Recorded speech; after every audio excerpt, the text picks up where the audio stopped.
O que a gente entendia? Nada, e mudava de paróquia, e os padres não falavam nada do reino de Deus, nem ao menos uma igreja verdadeira tem para poder ir, mas a igreja verdadeira está na nossa casa.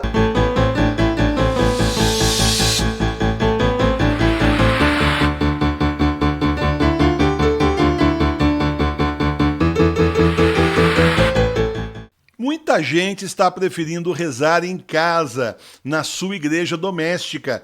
Por isso eu preparei para você um manual da igreja doméstica para você continuar sendo igreja na sua casa.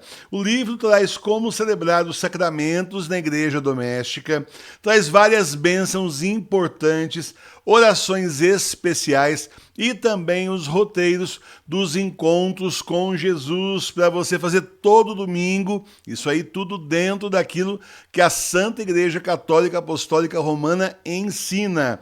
O manual da Igreja Doméstica está na loja da TV Nossa Senhora de Fátima, o link está aqui embaixo na descrição do vídeo.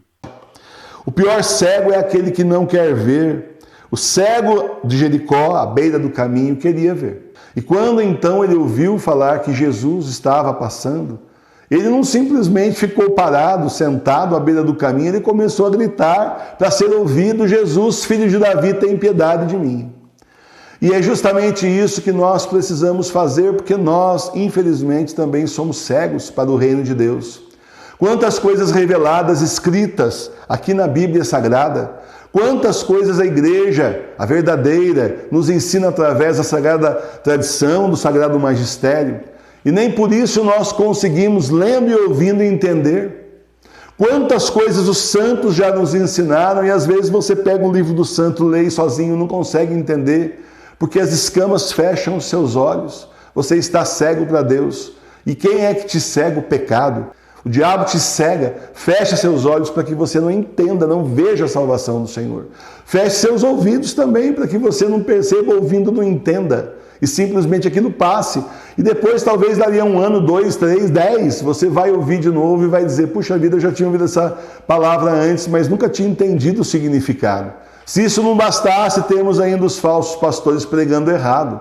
E aí a coisa fica pior. Porque você vai à igreja, ou ia à igreja, tentando ouvir a palavra de Deus, nós mudamos de paróquia em paróquia, tentando entender o que o Senhor estava falando, indo atrás de padres, pessoas que são teoricamente ordenadas, com uma ordenação teoricamente válida, e o que a gente entendia? Nada, e mudava de paróquia, e os padres não falavam nada do reino de Deus, e a gente não conseguia entender, eles só nos acusavam de pecadores, e nem por isso mostravam o caminho da salvação, a saída para o pecado.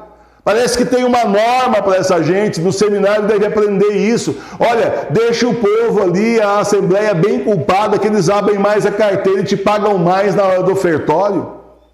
E a gente então, não bastasse a nossa própria cegueira pelo pecado, pelo demônio, nem ao menos uma igreja verdadeira tem para poder ir, mas a igreja verdadeira está na nossa casa. E nós temos agora os livros dos discípulos, os livros dos apóstolos, dos santos, a Bíblia do século XVIII. Você vai ver sempre, todo dia que você ouvir aqui, a tradução é muito diferente. Se você já tem na sua casa, compare. Você vai ver que não tem nada a ver com as outras Bíblias que você tem aí. E essa aqui é a tradução lá de São Jerônimo do século IV, do latim direto para o português. E é assim que o Senhor vai abrindo seus olhos, tirando as escamas dos seus olhos, para você ver o que Ele realmente quer de você, mas você precisa querer, você precisa se assumir: eu sou pecador, meu Deus, abre meus olhos, eu quero a salvação, mas eu não enxergo, eu escuto e não entendo, envia o Espírito Santo, Senhor, para que eu possa então finalmente entender a vossa palavra e fazer a vossa vontade. Jesus chega para o cego e pergunta justamente para ele: o que tu queres? Que queres de mim?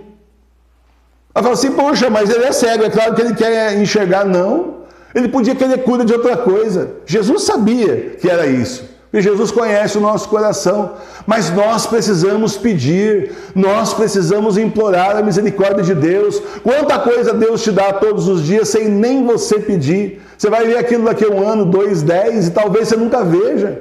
As coisas que Deus já te livrou, as graças que Deus já te deu. Ainda tem católico que fala: foi sorte nada, foi graça de Deus. Não existe sorte, existe graça de Deus, misericórdia por nós, e não merecemos nada do que Ele nos dá. Nós não merecemos o amor de Deus, então façamos por merecer dessa quaresma em diante. É agora, converta seu coração agora, faça por merecer desde já. E Jesus diz, a tua fé te salvou. Quantas vezes o Senhor diz isso no Evangelho? A tua fé te salvou. Porque se você não acreditar, não adianta nada o Senhor derramar um céu inteiro de graça em cima de você. Você está lá pecando, e o pecado é como se fosse uma laje em cima de você, sabe? Aquela laje que você fica embaixo, pode chover à vontade, que não te molha. E então é a mesma coisa com o pecado, você está debaixo da laje do pecado, não é mais um guarda-chuva, é uma laje inteira, enorme. Você fica ali, chove a graça de Deus em cima de você. Você recebe? Não, porque você está no pecado. Então peçamos ao Senhor Jesus Cristo que nos abra a mente, tire as escamas dos nossos olhos e faça com que a gente enxergue o que Ele quer de nós. Vamos sair da vida do pecado, vigiar para não pecar nunca mais, ter esse propósito, eu não quero pecar mais, e vigiar o que você fala. Olha, você quer não pecar no seu falar? É simples, fale menos. Nós falamos demais. A gente joga muito conversa fora, como se fala. A gente joga conversa fora e dá chance para o demônio entrar no meio da conversa e a gente desenvolver raciocínios em nós e na outra pessoa e desviar o nosso raciocínio de Deus. O mundo está acabando, o Senhor está voltando, o anticristo está aí e a gente perde o nosso tempo falando das coisas do mundo, do demônio. Não! Vamos nos concentrar em Cristo Jesus. Não vamos nos preocupar com a vida dos vizinhos. Sabe aquela coisa de fofoca? Novela, pelo amor de Deus, não assista mais. Nem fofoca de política também. Vamos nos concentrar em rezar para que o Senhor tome conta do nosso país e do nosso mundo e abrevie a nossa provação. Aí sim nós conseguiremos então atravessar essa fase com Cristo Jesus do nosso lado. Vamos pedir a Jesus que nos livre da pior cegueira. A pior cegueira é a cegueira espiritual.